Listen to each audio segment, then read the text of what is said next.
From Boca Raton, Florida, this is Behind the Bima.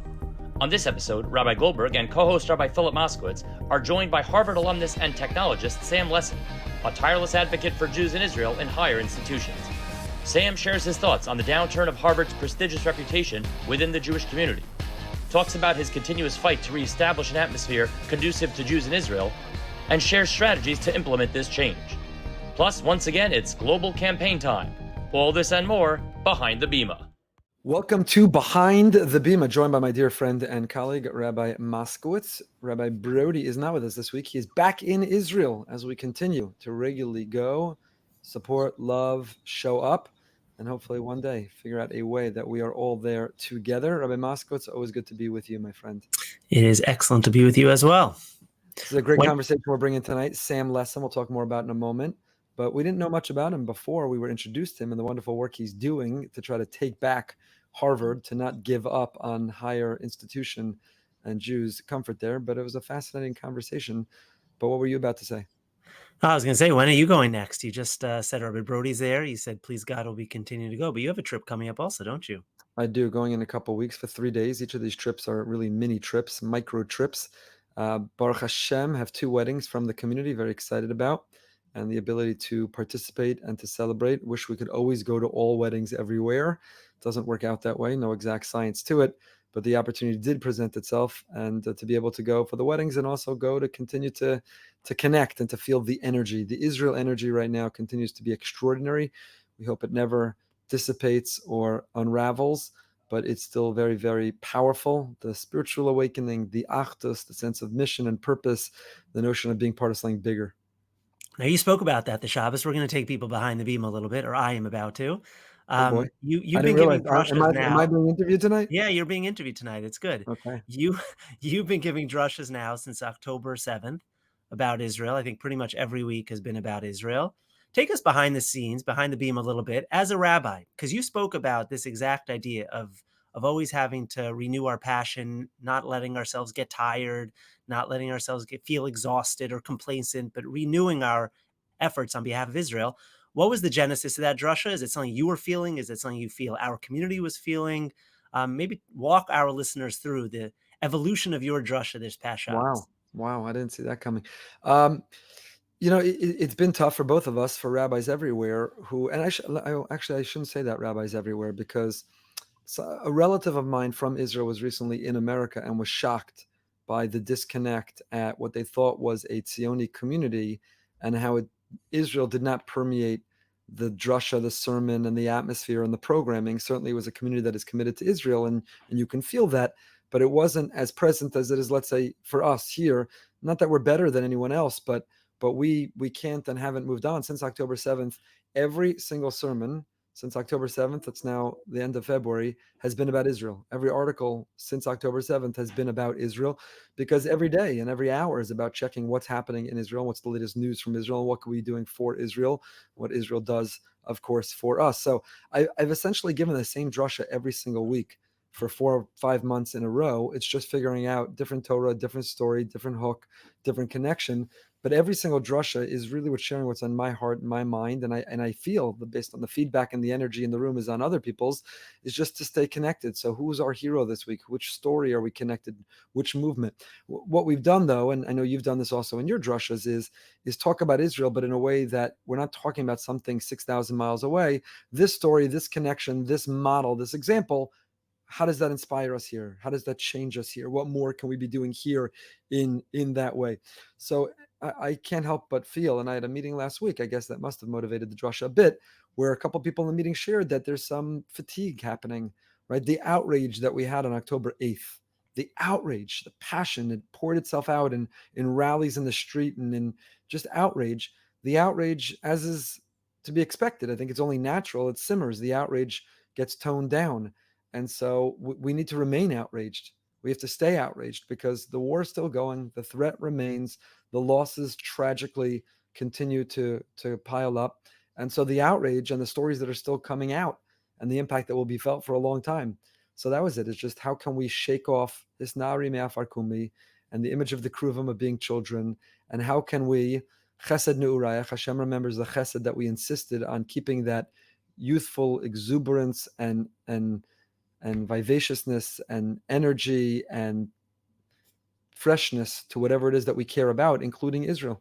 That's where it came from. Well, I know as a listener in the audience, I don't oftentimes get to hear you speak. I'm oftentimes speaking at other minyanim, but as a listener, it was exactly the message that I needed. And that's why I connected the two, because Thank I you. know for me personally, it's the trips to Israel which really give you that renewed energy and commitment. I know for me, like every time I've come back so far, you come back a new person, you come back with a new perspective, and you come back with a new renewed mission of like, I have to bring what's happening in Israel to our community. And I know that's why I'm excited for you to go, because I know what that drush is going to be afterwards and how on fire you are and how passionate you are.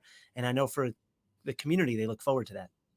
Thank you. And I really appreciate that feedback. But I'll tell you a story. My sister told me, she has two sons-in-law serving, and her son who's in Gaza fighting and has been. And she said, most days, she says, I wish this war were over. Not that she's certainly not advocating for a ceasefire, but I want him home. I want him safe. I want to know where he is. And why do we have to be there? And then something will come across her feed or her WhatsApp, another video, an interview, a story, because still there are things being revealed now about October 7th, the level of the atrocity and how barbaric and how horrific it was. And she says, while people choose to turn away and not look or not watch, she dafka, even to a degree, craves watching or reading because it renews the outrage. And every time that she sees that story or that video of the Bibas family being paraded in Gaza and what's happening with this baby, every time the outrage is renewed inside her, she says, no, Sammy, stay, fight, take them out, not till this is over, not till this is done. And so what gives her the will and the perseverance to get through her son being in Gaza fighting is only the sense of outrage of how important it is for him to be there. So I know there's a big debate. I think we've had it in our off the record, but the big debate, not between me and you, but generally the debate about, is it good or bad that these videos are out there? Should people watch them, not watch them? Are they dignified or not dignified? There is an element of that we should actually be watching them again. And maybe Israel should release that 42-minute video of the depth of the atrocity, because it's time to renew some outrage. It's time to remember what happened. It's incredible. It's extraordinary how quickly that can dissipate. It's only February and it was October, and it's not 75, 80 years later, and yet the original outrage of the images that we saw have already dissipated. Maybe we need to kickstart it again because the war is still going on, and renew the outrage. Do you get that sense when it comes to unity as well? I remember after October 7th, we always spoke about this unprecedented unity, both here and in America and in Israel. You and I can't speak about what's going on in Israel, but locally in America, do you feel that same pervasive, unconditional unity that we felt after October 7th? Or do you feel that that's starting to show its cracks as well? I think on a people level, on a personal level, individuals, there's still the unity. I think a Jew runs into another Jew who they didn't have a lot in common with before, and they just connect over wearing the dog tags or the Magen David or the flag on their car, and the wink and the wave and the nod and the we're one, I think is still there. Institutionally, I don't know that it's as strong as it could be or should be or was or we want it to be. I wish it were more. I wish it were more. What do you I think think? What do I think? I agree. I agree. I think the dog tags have been like a huge symbolic connection that you have with anyone. Someone came to meet with me the other day, not from our community, but they were wearing the dog tag. And that was like an immediate point of connection. And you're able to build off that. You could be in a supermarket and you see that dog tag, and you know immediately that there's this shared language between you and the other person, even if you don't know anything else about them. So I agree. Right. When I'm driving down the street and I see the flags on a car, or you go to a parking lot and you see the flags on a car, immediately you feel comfortable, you feel at home. And so I definitely think on a personal level, I know for me personally also, I've made like a concerted effort, peace, peace between people, peace between congregants, peace between me and other people. Like I've really made an effort to not let other things get in the way of reminding us how much we have in common and how much we're all in this together. And institutionally, I agree. I think we all have continued work to do, both locally and nationally, to remind everyone that we're all in this together and that what we share far outweighs what divides us. And, the longer it goes on, the longer you become reminded of those divisions, but it's so insignificant in the broader scheme of things. And I think that's, you and I as leaders of communities, I think that's ultimately our job, is to constantly remind people of what we have in common, of what our shared values are, and that sometimes the little things which appear much more significant and much bigger, they're really not. What matters is we're one people, we're one heart, we're one soul, Yeah. we have one land, and we have to be there for each other. There's a perfect example of a drasha that you and I have both given, and I'm sure many others have, that says that if we want peace in Israel and for Israel, how can we make peace in our home, with our family, with someone we haven't spoken to? So Israel becomes a topic of the drashas, right? Every week it's connected to Israel, but it's not about Israel, so to say. It's about us. And I think that's the way to approach it. And it's a beautiful message that you're saying. And I don't know if you want to elaborate on it or just motivate others to think about someone in their life that they're not as connected to, or there's friction with, or there's something that could be cleaned up, fixed up, and connected and renewed. That on October 6th, it would have been unheard of. No way, not, I can't let that go. Absolutely not. But on October 8th, it's like, how could it possibly be worth holding on to that? Exactly. And, I'm always reminded, we say the last word we say in Shemona Esrei every day is shalom, peace. Last Mishnah in all of Shas talks about the value of peace. So, our rabbis 2,000 years ago obviously valued that as the most significant attribute a person can have. And it's, as you said, it's something that I can't necessarily fix Israel. I can't get terrorists to stop attacking, but I could do my little part on a local level to make sure that all of those frictions and all that divisiveness stops to exist. And I think that's a lesson that everyone can have. And as you said, and this is really a lesson I learned from you 13 years ago, which is that you could be giving a drusha about a topic that's 6,000 miles away, but unless you drive it home for the person sitting in that audience, as long as that person in the audience has to have a takeaway. Like, when I leave this drusha, what is something that I can do different in my life to impact that? And so we talk about unity as like a pie in the sky idea, as some amorphous existential value. But unless you concretize that for someone, when you walk out of this room, here's one thing that you can do differently as a result. And I hope for our listeners, if everyone leaves this podcast and says, I'm going to reach out to someone in my life who there may have been a little bit of friction or I may not have spoken to, and I'm going to reach out to that person, I think we're going to be a lot better as a whole. I agree 100%. We are currently, we've just begun the soft start of our annual global campaign. And I don't know, I'll say this, maybe I shouldn't, but Behind the Beam, I guess, is the place that I get to talk about this. There's nowhere else. But just maybe in an unhealthy way, how emotionally invested I am in the global campaign, in the sense that you put your heart and soul into what you do and what you share and what you try to provide, and the community that we are trying to build locally, first and foremost, but also beyond that, in terms of just the messages and the inspiration and the values. And you hope that it's valued. And maybe it's unfair to only measure whether people value it by whether they participate or express their gratitude, or it's really not expressing gratitude that we need thank you notes and flowers and chocolates and gifts.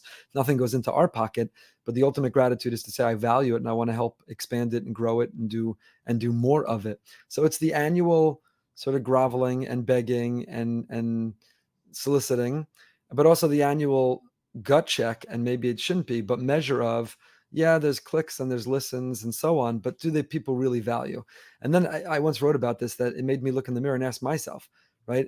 I benefit from YU Torah or Sfaria or Wikipedia, and they have the pop-up annually that says, we're providing this free service, but we're asking you to help us make it happen. Do I click out of it, or do I say, I gain from this, I should sponsor something every year?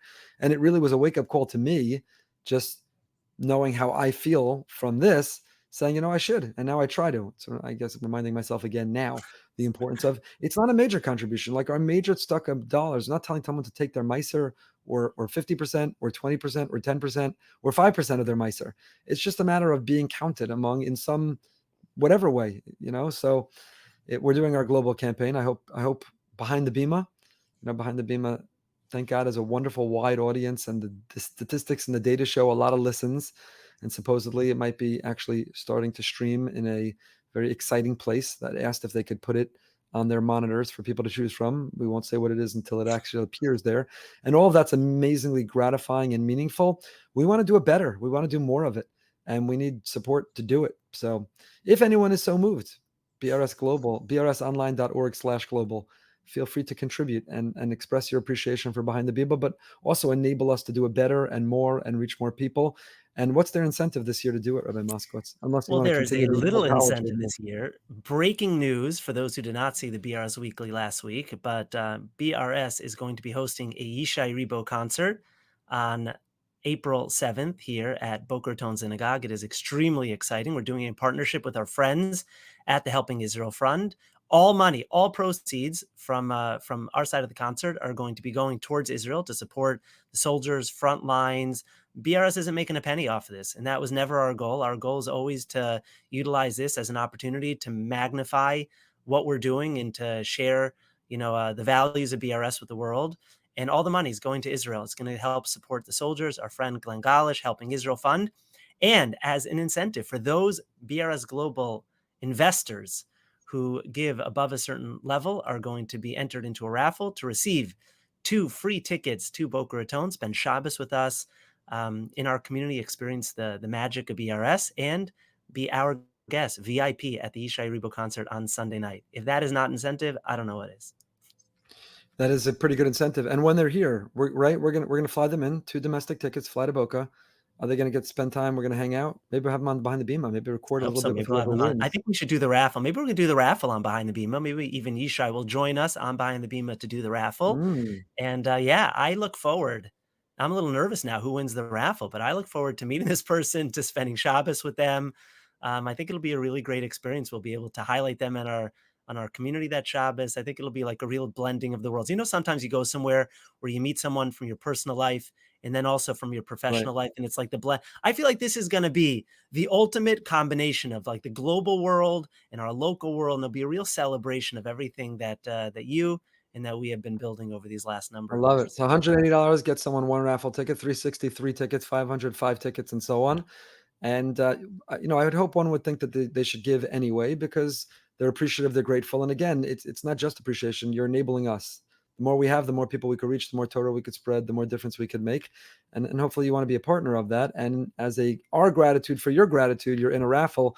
The Rebo concert, there's a lot of excitement about the Rebo concert here at BRS. Hopefully it's more than just a concert that we're going to have with him together. It will be special. Celebrate Israel, connect with Israel. One of the great musicians, one of the great paitanim of our time. He's a holy Jewish poet, really, more than even just a singer. And we're really pumped and excited. And like you said, the fact that the proceeds are all going to Israel. We have a dinner locally and we need to support and keep BRS strong so BRS can do what it does locally and for Israel. And that's our dinner. We have our efforts to keep ourselves locally strong, and then we have our effort to continue to be contributing to Israel. And the combination of the two is really, really exciting, as is just being together with you, Rabbi Moskowitz. It is great to have you on. And I want to share with you a little bit about Sam Lessin, our guest for tonight. Really excited for Sam. Sam is a member of the Harvard class of 2005, graduated magna cum laude in social studies, was a member of Phi Beta Kappa. He worked in technology, started at Bain & Company, then he founded 2 companies. He was a VP of product at Facebook. He left Facebook and he reported to the CEO through the IPO of Facebook. He was a classmate, actually, of the founder of Facebook, Mark Zuckerberg. 2014, he co-founded a venture capital firm called Slow Ventures that has done very well. Early investor in Venmo, Solana, Birchbox, and others. Grew up in Englewood, New Jersey, right near me, although not overlapping apparently. And why is it worth having our conversation with him? He's a wonderful, fascinating person altogether. But after the whole episode with Harvard president and resigning and the congressional hearing, he has been working hard to try to get onto the board of overseers of Harvard and to take back the governance, to not give up on higher education or Jews' ability to participate or be comfortable there. He's done a great job with that. Has a lot to say about that, and we're excited to bring it to you right now. Sam Lessin, thank you for going behind the Bima with us. We're so excited to learn about you, your life, your career, and most importantly, what you're working on right now on the front lines of fighting for the Jewish people here in America in some uncomfortable places. So thank you for spending some time with us. Thanks for having me. I'm happy to be behind the Bima with you guys. We appreciate it. So let's jump right into that. We'll go backwards and talk about, your amazing life story and your career and things that you've been doing. But Harvard used to be a prestigious word, an elite word, a word that people said with pride and had bumper sticker on their car. And today, particularly in the Jewish and pro-Israel community, Harvard's now a dirty word. And Harvard's something that you don't want to associate or identify or necessarily connect with. It lost its prestige and so on. But you haven't given up. A lot of people have given up. After those congressional hearings, presidents of Harvard and MIT and Penn, a lot of people gave up and said, we're done, we're finished, put them in the rearview mirror, and you have not given up. So as a Harvard alum, just share with us why. Why are you have any optimism that anything can be done? And what have you been working on to try to make that optimistic future a reality.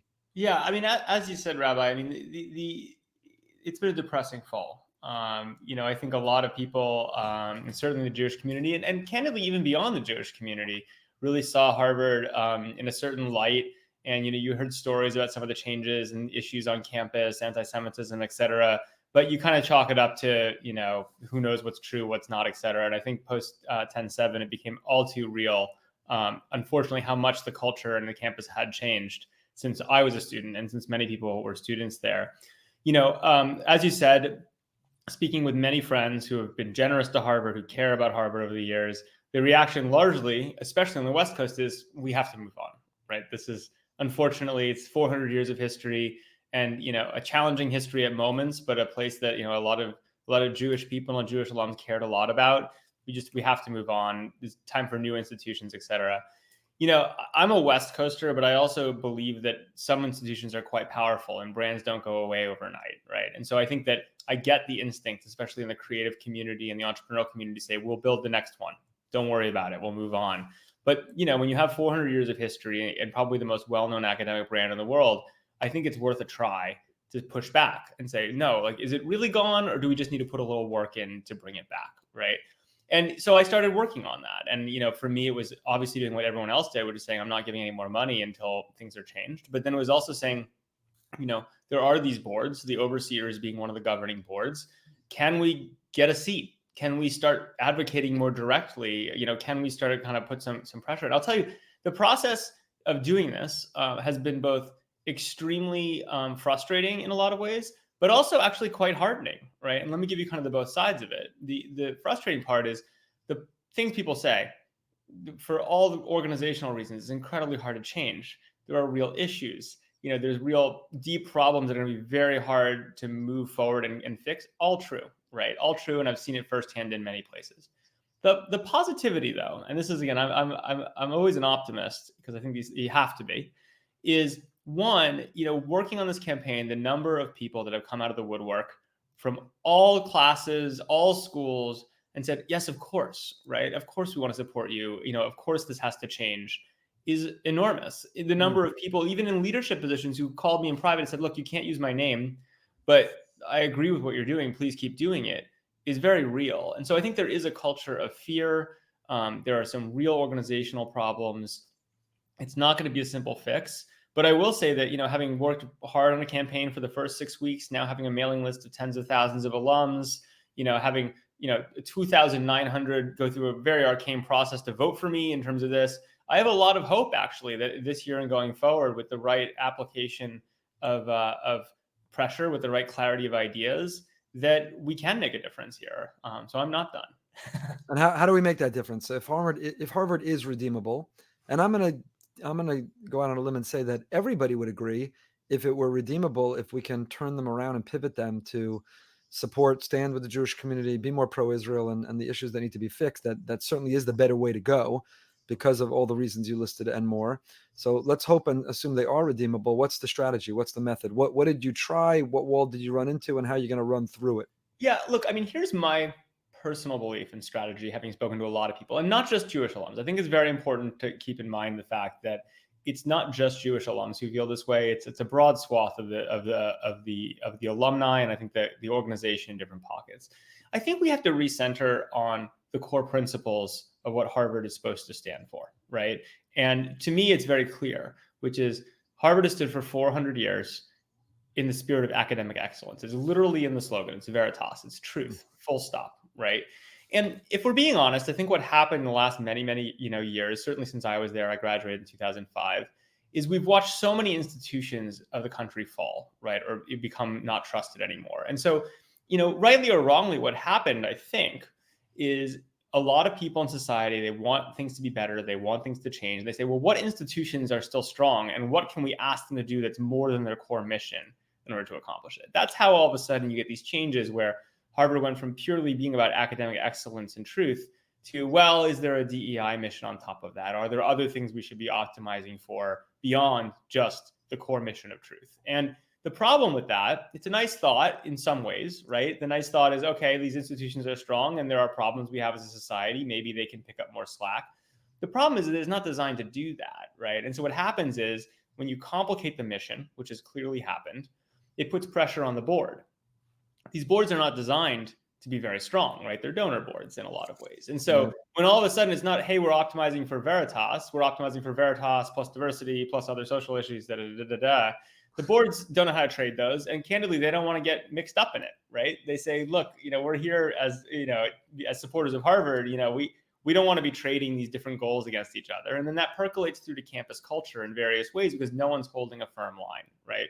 So to me, look, the anti-Semitism is very clear on campus and does need to be directly dealt with. I don't want to write that off as a red herring on its own, but I actually think to fix Harvard overall, some of these, and to fix anti-Semitism for the long term, it's actually about re-strengthening the core mission and then realizing how anti-Semitism and kind of the policies that are allowing it actually hurt that core mission, right? Versus it is just saying this is about anti-Semitism, full stop, right? So my view is if you fix the core mission, it's about truth, that's it.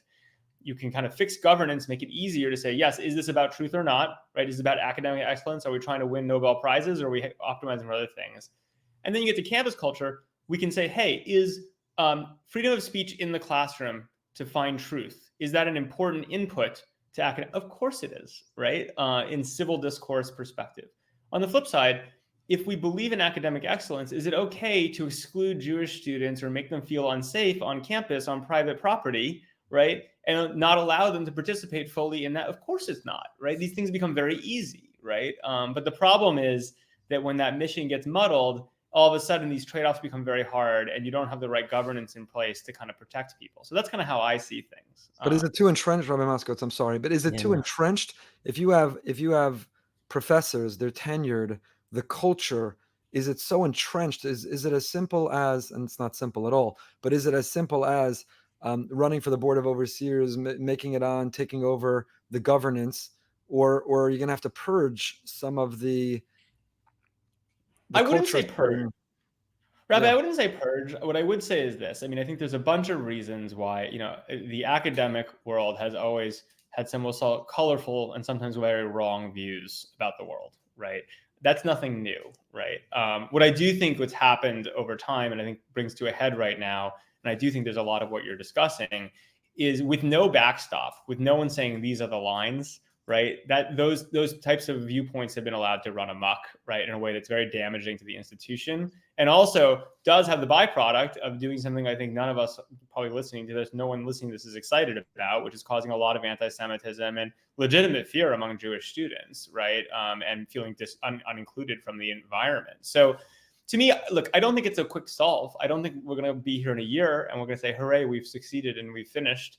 But I would say that if we fix the mission, we fix governance, we establish clear lines, some professors might leave of their own volition because this is no longer the environment that they thought it was, right? Others might stay on and, be moderated. We need to introduce more intellectual diversity. There's no question that in terms of the evolution of these things, there have been professors who have been excluded from roles or not considered that should have been, that might have added more intellectual diversity. So it's a multi-year process, right? But in the history of a 400-year institution, that again, for better or worse, is still the best known academic brand probably in the world and certainly represents the liberal West. To me, it's worth the work, right? And it's worth the work to do it. And I think the good news again about my campaign so far and the experience I've had is I've been overwhelmed with support by alums who agree. I mean, you hear from the extremes. You hear from the extremes on any end of things. The reality is most moderate, caring Harvard alums and other people, they're living their lives and doing other things, right? And so they're not necessarily the loudest about these issues, but I do think that this was such an extreme moment post 10/7, right? Of you just can't avoid, you can't unsee once you've seen that there's a lot of people that are willing to step forward now that would have historically said, look, it's a problem, but there are other problems in the world, right? And so in some ways, maybe that would be the glass half full view, is that this was so bad, right, that it's going to spark action that otherwise wouldn't have happened. So that's where I want to pick up, because obviously everyone knows about 10/7. Everyone knows about what's going on in college campuses. The vast majority, 95% of American Jewry sees it, shrugs its shoulders, said Harvard's a lost cause, MIT's a lost cause, Penn's a lost cause, there's nothing you could do about it. You looked at that and you said, this is something that I can change, and it's not going to happen overnight. It's going to happen over the long haul. And you put yourself out for it, right? I mean, I was following your Twitter feed. I mean, you're out there and very publicly with your perspectives and your views about Israel and defense of Israel and against the New York Times. And that's opened you up, I would imagine, to enormous amounts of anti-Semitism. What in your background gave you the Jewish pride, the Jewish strength, the backbone to be able to say, I'm going to step forward and I'm going to take this issue on? Well, for me, there are just certain things that are clear and just there's right and wrong on, and I'm willing to step forward for that. I think when it matters and when I think I can have an impact. My personal take. I have many Israeli cousins, right? Some in politics in Israel, et cetera. Again, and I look at what they're doing, and I think to myself, the reality is, it's necessary. They're doing what they have to do, but I also trust them to do what has to be done. I don't, as an American Jew living in California, I'm not going to personally have much direct impact on that part of the problem, which is very serious, to be clear. But I look at higher education and I look at kind of defending what I think is critical, which is the liberal West, right? And you look at kind of what's going on. There's a few hot button issues or a few places I think I can have impact. One which many Jews and other people are working on is, which I'm sure you guys are well versed in, is TikTok is a massive national security problem, right? And it's we can talk about it as and people do, about the anti-Semitic content there and everything that's going on. It's all true, but stepping back, if you believe in the liberal West and Israel and as an important part of the liberal West in the broader sense, it is inexcusable that we haven't banned TikTok in the United States. And it's wild. Now, that's the thing I think I can have some level of impact on. Higher education, starting with Harvard, I happen to be an alum. I think it really matters. I think it's a mistake to write off these institutions because they really are the bulwark of liberalism, and say, we'll move on from them. We'll figure something else out. I think it's a mistake, but I think I can actually have an impact there. And so you have to look for those targeted moments. And then, do some people yell at you on the internet? Sure. But people have been yelling at me on the internet for 20 years. I'm not that worried about it. Come back to that question about your background. We grew up as neighbors. I don't know that we overlapped. I think you were in diapers when I graduated Teaneck. You grew up in Englewood, New Jersey. We didn't know each other, but we overlapped on the earth at the same time and still do, thank God. What in your background? Who are your inspiration for your Jewish pride, for your pro-Israel activity? Is it family? Are there any teachers? Is there a rabbi? What is it in your background, in your own personal history, that positions you to be this fighter right now in this moment? And again, I think for me, I grew up in, we kept Shabbat. I grew up down the street from Moriah. We were by no means the most religious Jews in the community. Went to a Reform synagogue. I have obviously a large Jewish family. And then more importantly, I think it really does matter to me that I have Jewish cousins who are living in Israel. My aunt made Aliyah after college and has been there ever since. I have first cousins who live there. I've had, been able to visit them many times and experience Israel in various ways. And look, Israel, like any liberal democracy, is a complicated place, right? As a modern state, it's not a simple environment. There are things that I think, the Israeli state does that I think are challenging, right? I think there are leaders we might not all love in various ways. But for me, it's just, you look at kind of the importance of it and what's been built there, the importance of kind of that Jewish identity is pretty deep. Raising children Jewish, being involved in the broader story, and then just candidly from a pride perspective, I mean, look, it's the intellectual contributions of the Jewish people, are wonderful, right? And so I think there is a real connection, and this is part of the thing with Harvard and some of the connections there is, again, you're not going to have, if your true goal is academic excellence, right? And you want to talk about the story of academic excellence, it's pretty tightly intertwined into the story of the Jewish people certainly over the last 100 years, if not beyond. And so to me, these things all are very aligned, right? And that's why I say also anti-Semitism is candidly very aligned with anti-liberalism and anti-Western culture, right? These things are all very related. And I think it is important, as Jews, to think about this as our story, but also in some ways as like a broader story, right? That a lot of people that aren't Jewish care about as well. You live in the West Coast. You live in a world of venture capitalism, of private equity, of investing, and some of the companies that you've been early investors in is extremely impressive. What are some things you hear in the boardrooms that might be misnomers, that might be misconceptions about the Israel process, the experience? Obviously, because you're very public about it, I would imagine that is very intertwined to internal conversations. Does it come up? Does it not come up? How much does your Judaism play, either to your advantage or disadvantage, when you're in those boardrooms with other venture capitalists? It's funny. I live in a very weird small world, right? It is the reality. And so, you talk about at one point, I remember early after 10/7, I was put on some list of, venture capitalists you should never take money from because they're Jewish. And I was like, this is the best marketing I've ever seen in my life. Thank you. Like, I don't, Spell my name and right.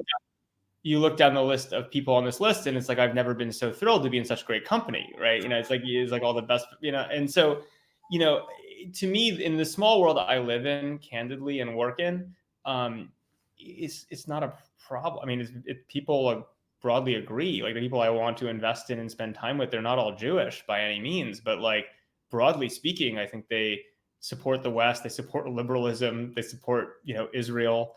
They do R&D in Israel. There's a very tight relationship. And conversely, I mean, it's a little bit silly to say, but I'll say in this context, it's, the people who are extremely anti-Israel are generally not aligned with the types of people creating great technology companies anyway, right? And so it doesn't, I mean, I'm sure there's some exception, right? I'm not, but like, there's always an exception. But, in general, that's what it's been. I mean, there have been a few interesting things. Sometimes my dad used to say that it's important in life to have setbacks every once in a while, because when you have setbacks, it helps you figure out who your real friends are, right? And if you have no setbacks, you don't really know who your real friends are and who aren't. But when you have a real setback, it becomes pretty clear pretty quickly who shows up and who doesn't. And in that respect, there are certainly a few voices in the venture capital and startup community, who I will not name, right, who have shown themselves to be people that you don't want to do business with. But I think the vast majority, again, this is part of the thing about, I live in one of the world's great liberal enclaves, right? And I mean that in the real sense of liberalism. It's not a daily problem for me, is the honest answer, which, again, people say I don't feel like I'm being so strong. I feel like I'm in a very nice position where I'm able to say things that others might believe, but have other reasons they can't speak up, and I'm free to speak up. You were a classmate of Mark Zuckerberg. You began at Facebook, and you were a vice president there. Are you, and not about Mark in particular, I don't know him and we haven't met him, although we'd love to have him on behind the Bima, but are you frustrated or disappointed in prominent Jews or prominent liberal Western members of society who have not stood up for Israel in this incredibly important moment, who are calculating other factors and variables socially, financially, in terms of their influence as influencers, and are worried about many other things? Should we expect more, demand more? Are we showing enough appreciation to those who do? You live in a world, and many of these players and these people. Are you gratified or disappointed in the degree to which prominent Jews have risen to the occasion? Well, I think the thing that I keep in mind with a lot of these things is, having been exposed to a lot of very interesting stories that are in the news or very splashy over time, is don't believe everything you see on TV, in terms of what is and isn't being actually done, right? In various ways. I think that there's plenty of smart people who are doing quite a bit, but they're doing it in smart ways, given their position and the way and what they can and can't affect. Different people are able to do different things. Now, are there people who I feel like are not standing up enough? Sure, right. I'm not saying that everyone's doing their utmost everywhere, but I'd also say that reading just the headlines in the New York Times or looking at Twitter will never give you the full picture of what actually is going on and who's actually doing what in various ways. And sometimes the reality is, for someone like me, I'm in a position where I can speak up very freely, and actually, again, to your point, I think that there can be value to that, helping other people rally behind it, opening space, etc. There are other people for whom there might be a nice show. You can make a nice show of being very public about something with words, right? But you might actually not be doing the maximum by doing that for the overall situation. And so that's the thing, I think, not to be overly political about the answer, but that's the thing I would just keep in mind is, we should celebrate people who do stand up very publicly. There's no reason not to, right? And it is a noble thing to do. But I wouldn't automatically assume that basically that no one else is doing anything, is the way I would think about it. Mm. What would you tell students or parents of students on college campuses? A student who wants to get involved, has always been involved, maybe dabbled in student government, but feels it's such a toxic environment and such a threatening environment that, and they don't have the mouthpiece that you have, or the confidence that you have, or the ability to speak as freely as you are able to. What would you tell them? What strength would you give them? What pep talk would you give them? What motivational tidbits would you give them to give them the confidence to be able to make that difference?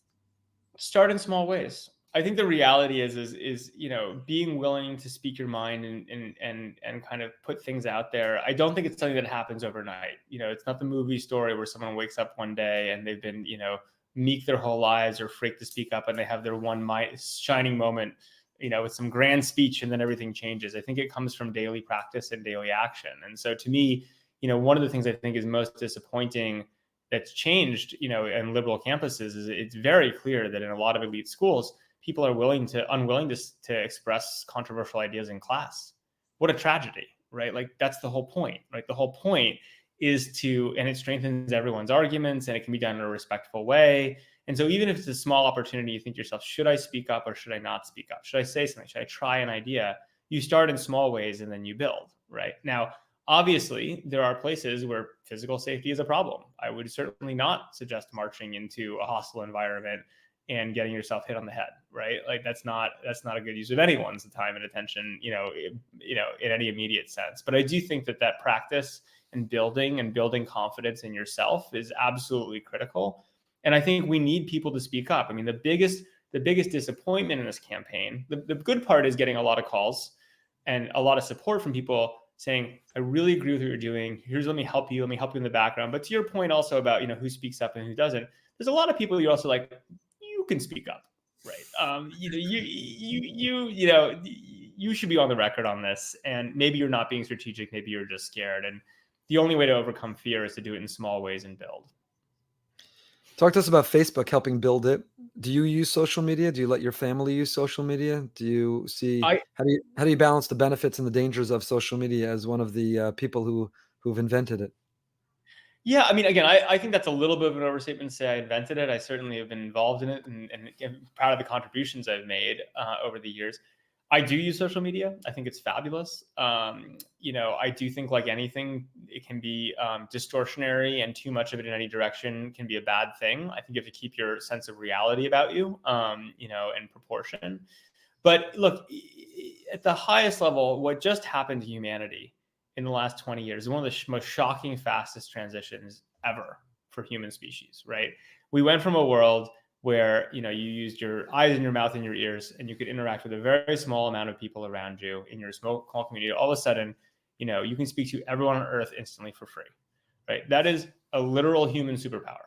Like that is literally 100 years ago, you make a comic book out of that, right? And so obviously, when you change the patterns of human communication that dramatically so quickly, it's confusing, right? There are problems with it, and there are problems up and down the chain. I mean, there's problems of people's sense of purpose and place, right? The analogy I always like to use with social media is imagine, 50 years ago, you would take real pride if you're the best basketball player in your community, if you were the best at, street ball with your friends, right? Instagram comes out, and all of a sudden it's pretty depressing to realize you're not good at basketball, right? And that people can watch better basketball players all the time. That's a real issue, right? From an identity perspective, like what is my purpose? Why am I valued? Things like that, and my sense of self. The same thing with, again, things around you. There's no question that you look at social media, which is always going to be the rosiest picture of your friends or influencers or things like that. And if you get sucked into that being reality, it can be quite depressing, right? All of a sudden, everyone else seems like they're having a great time and I'm having a terrible time, right? Or my life is more complicated. So there are, but on the flip side, it is important to remember that we just got a new human superpower, right? We are literally all supermen, right? And I think that used well, the ability to meet new people, find new ideas, explore new communities, new creativity is incredibly profound. How do you think religious leaders can use it well? We asked Sheryl Sandberg when she was on. How do you think religious leaders? How could rabbis who are trying to promote values, who are trying to repair the world, who are trying to bring greater light? What are the ways that social media, Facebook in particular, or any, can be best utilized for us to be able to advance our goals? Well, like I love what you're doing here, which is kind of building community, in various ways and more connectivity. I mean, I'll be honest, when I think about the relationships I have with rabbis here in the community, things like that, they're wonderful leaders, but it's all very local, right? It's all, very much around the shul or like a community in various forms. I was doing a group with a rabbi over through the pandemic through Zoom, but it was all people locally. And that's really important. I wouldn't lose sight of that. I think the reality is even as the world gets big and diverse, real human physical relationships, real connection in person, I think is absolutely critical. So I think a mistake rabbis could make would be to be like, well, the world's completely changed. My congregation is now the world. Let's not worry about the local community. I think it has to start with that. But looking for opportunities to share messages, connect, build relationships, I think is critical and very interesting for rabbis to do. This is, I will admit, the first rabbi podcast I've been on. Okay. I want to talk. This is not going to come with a solicitation from rabbis, but you'll understand why I'm about to ask that. I want to talk about philanthropy for a second. Obviously, in the position that you were in, I would imagine you were able to also make philanthropic contributions. How do you make those decisions? Where does Israel fit into that? Where does your local community fit into that? How do you educate your children into the privilege that they've been born into and to make that difference from a philanthropic perspective as well? I think it's a good question. And I'll be honest with you, I'm still figuring it out.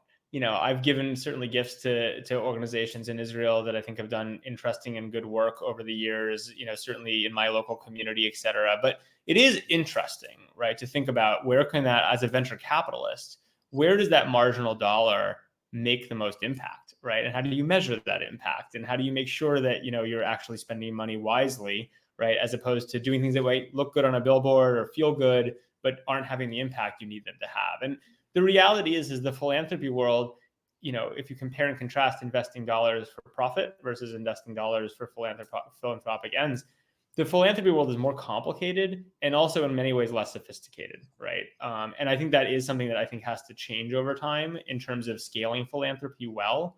I also think one thing I think a lot about, I've talked to people about this idea of, I've done well and I like to try to be generous where I can, but I'm also not a multi-billionaire, right? And I'm not a government, right? And so I think the other really interesting question is, where can your dollars make the marginal difference? Is it investing in something that isn't quite ready for really scaled dollars, right? Like, once you prove it, then like there's a government or a multi-billionaire can put a huge amount of money to work, but people like me can put a little bit of money to work to start proving or improving the data. It's like a seed venture capital, I think, is very interesting. Seed philanthropy. So, but I don't have clear answers for you yet in terms of how I think about that. I think it's something I do want to figure out over time. And it's complicated. I will tell you this, it's not unrestricted dollars to Harvard anytime soon, ever again. Amen to that. How has your Jewish identity, your Jewish values, your Jewish upbringing, how has that impacted your career? Has it? Do you think about, or do you draw from particular lessons or values as you've made decisions? Even the companies that you've seeded and seeded so well, from Venmo, team shares, open phone, all the successes, which we're not going to ask for any tips here. Although to extract the bigger lesson of how do you see potential? How do you see potential in companies? How do you see potential in people? Does your Judaism inform those kind of things? I think culturally, absolutely, is what I would say. From a religious perspective, I have to think harder about the answer to that, right? But from a cultural perspective, I mean, the culture of debate, the culture of trying and playing with ideas, I think a lot of the things that I learned in Jewish communities about, I think are all like very informative to it. How do you play with ideas? How do you push around things? I mean, I love, there's, you guys, you either think this is funny or not. We don't know each other well, but I love, if you've seen the movie The Big Short, it's about Wall Street. And at one point there's a character who's Jewish in it. And they're talking about his backstory. And they talk about how, he was at Hebrew school, and the rabbi called aside his mother and said, "We have a problem." And the mother said, "What's the problem?" He said, "Well, your son is, studying very hard, Talmud, I'm sorry, the Torah. And she says, isn't that a good thing that he's studying Torah, with such a client? I was like, no, you don't understand. He's looking for errors in the word of God. And she says, what do you mean? And they said, you can't, and she goes, well, did he find any? And I think that, kind of, it's a funny little story from a movie, nothing more, but it's like, there's the Jewish spirit of, I think, debate and inquiry and discussion, I think are all really just like really core cultural values. And I'll say not just to the Jewish community, but I think to the liberal West. And So certainly to venture capital. how do you, as a venture capitalist who seeded these companies and success stories, and I'm sure nobody's bio necessarily lists the failures or the bad investment and the bad call, right? All of us in life tend to, there are a lot of those too. Oh, of course. There have to be, right? When you're So what would be the difference if you could extract lessons for us, not necessarily investing, not from a financial perspective, but in life? Openness to debate, openness to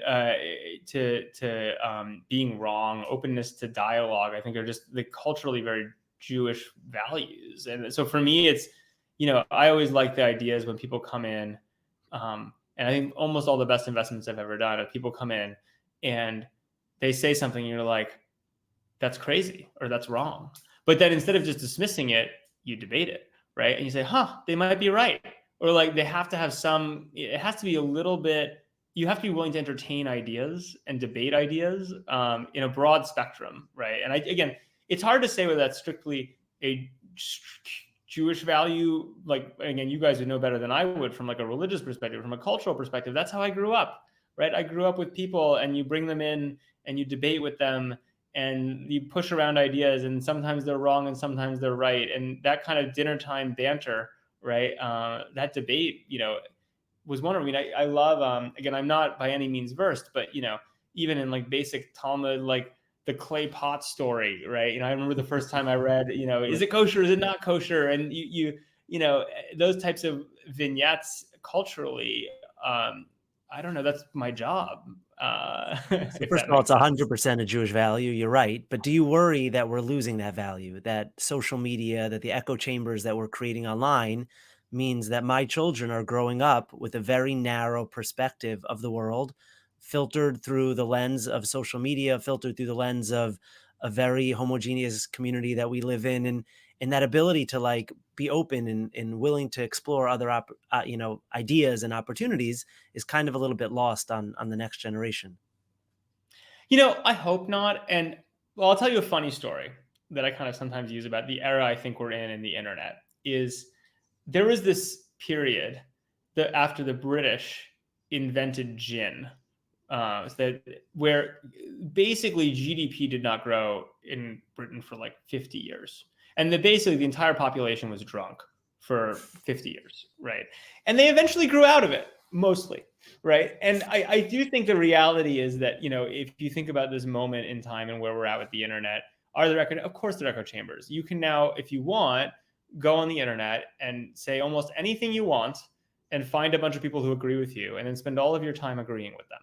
And that might feel gratifying for a moment, but it's pretty hollow and pretty boring, right? And I think my hope is that, candidly, we are struggling with this now. We struggle with echo chambers. We struggle with people not willing to debate, not, starting from the, I'm right and you're wrong and being very closed. But look, if that persists too long, we're not going to have much of a society left. And I think a lot of smart people will wake up, right? And I think you're seeing this in certain places and speak up. And I'm hopeful that actually, if anything, we'll get more diversity of opinions.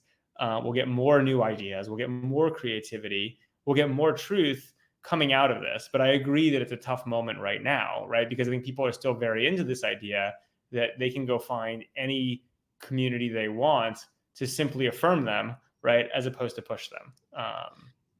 Yeah, Brett Stevens was recently in our synagogue, and that was one of the points he made, how important it is to watch and read and follow the opinions you dislike, you disagree with. And we tend to subscribe to and only follow closely what, like you said, affirms what we know and believe. But how do you know it's never challenged unless you also are willing to read and consider and follow the things that you disagree with? And they'll make your arguments better. I mean, I think this is one of the things that even if it turns out that the other side is, the other idea is wrong and your idea is that, if you let someone push you, you'll come out with stronger arguments for what you believe too. And I think, look, we've lived to a very, very difficult period culturally for a lot of reasons. I do think a lot of it goes back to this kind of loss of sense of self and identity that internet has been a part of. Again, I don't blame the internet for it. It is what it is. It's a double-edged sword. It's complicated, but the social impact is real. And I think, there's been a lot of the way forward has to be people being able to talk to people and say, I don't like you as a person, but that's actually true, right? Or that's a good idea, separating those out again, right? Which is critical, right? It has to be people willing to engage with the other side just to get stronger and better, right? And then I will say the other thing that is true, which is really shocking to me, to bring it back to a little bit of the 10/7 moment and kind of my awakening, being like, we have to push on this, is, there are also red lines, right? So this idea that a bunch of college students all of a sudden would be endorsing Osama bin Laden's letter, right, to America, or, justifying terrorism. I do think the reality is, as much as I do believe in open-mindedness and open debate and discussion and things like that, I also do believe that there are core, we'll call them maybe the modern 10 commandments, whatever you want to call them, where it's just like, those are not violatable lines, right, for any context or any reason, right? And so I do think it's kind of a double-edged thing that has to go on, which is people having enough core values, those core values of agreement. For instance, terrorism is never okay, full stop, right? Raping women is never okay, full stop. But there is no context, right? Like, that's it, right? That is what allows the freedom of ideas and debate and discussion to sit on top of it. But if you have no rules, right, and no basis, right, then it's very, very hard to maintain that open space for discussion and dialogue. How do you think AI plays into all of this, and how big is AI in our future? It's going to be interesting, because if you talk about echo chambers, it's the ultimate echo chamber, right? Is really what the way to think about it. AI, there's several angles to it. It's obviously a big topic right now. The straight version of, does it make you more productive and help do a few things faster? Of course, it's pure technology. There's clear applications there. It'll make Photoshop a little better, right? It'll make certain things a little easier. I think the AGI, or like, we're going to have intelligence, and is fanciful. Candidly, that's more religion than it is science, in terms of how people are thinking about that. People are looking for new religious frameworks, and I think there's some real interesting cult-like aspects to what's going on there. But then I think the real thing is, if you think about it, we went from a world where you talk about learning how to interact with people that you don't necessarily agree with. If you're in a local community, there's 200 people around you, there's 1,000 people around you. Guess what? You have to interact with people that don't necessarily fully agree with you, right? You have to learn how to debate with them. You're going to be engaged with them. You need to find common ground with them. When you move to an internet where you can say, I don't care who's around me, I can select from 7 billion people, just the people I want to talk to, right? You lose that muscle. You might learn and forget how to do it. Unfortunately, the thing that's even more than 7 billion people in terms of finding your audience is AI, because you can talk forever to AI, looking into a mirror, and it will say whatever you want, right? And you'll feel really good being validated by a machine, looking at pretty pictures generated by a machine. It becomes the ultimate. Now, my thing is, I think humanity will grow out of it, because I think actually, after you've seen enough of it and you've experienced enough of that type of experience, it gets really boring. And it's also not very effective, right? And I think we'll come back to a healthier space. But I do think what you'll see in the short term is AI will have lots of practical uses that are very kind of boring, but quite, if you're a business person, useful, right? You'll have a lot of people who are basically coming up with new AI cults, right? And then you'll have this middle ground, which is true but complicated, of this super echo chamber, which again, maybe like the fall, will be so bad that a lot of people wake up from it, because it becomes kind of obvious and transactional. So you came up 99 nominations short on the... No, 200 and something. It wasn't quite 99, but it was very close. Very close. In the write-in campaign for the overseas board. So what's next? Well, we'll just come back next year and do it with 10,000 nominations. I mean, it's not, to me, I'm going to work this year, and anyone who's interested are Harvard alums, and I really want to build a lightweight community and organization of moderates who care about these issues and want to see Harvard return to its roots. Putting academic excellence first, fixing governance and making serious governance, and then working on free speech in the classroom and making sure students are safe outside of the classroom and able to participate in that ultimate academic mission. And we're going to put together a newsletter, build a community. Maybe we'll have a podcast, but we're gonna, we're gonna work on that throughout the year, because I do think there is a very large, reasonably silent majority who cares about these things and in the right format wants to be a part of them and can have real influence. We'll obviously run the Overseers campaign next year, and we got 2,900 write-in votes through a very broken process. To be clear, right? I have hundreds of people who tried to nominate me who couldn't, but the line is the line. Next year we'll have 10,000, and we'll make a difference. How can Harvard alum find you? How can they join your? Well, I don't have. At some point, I will share I'm working on kind of the platform for it now, so it will be a forthcoming. But until then, honestly, I would love to hear from any of your congregants or people listening. My last name at Gmail is like the way to reach out, and I'm happy to hear from anyone. In a personal way as we figure this out. Fantastic. Well, thank you for your time. Thank you for going behind the Bima. Thank you for your efforts fighting the good fight. And we look forward to your success in redeeming what some consider irredeemable, but we always believe, and we have hope and optimism. And the world's a better place if Harvard is a safe and comfortable and supportive environment for Jews and for Israel. So we thank you for putting yourself out there and for fighting this fight and others. Thanks. Thank you both. Appreciate you having me. Thank you for watching Behind the Bima. Catch us next time for another peek behind the Bima.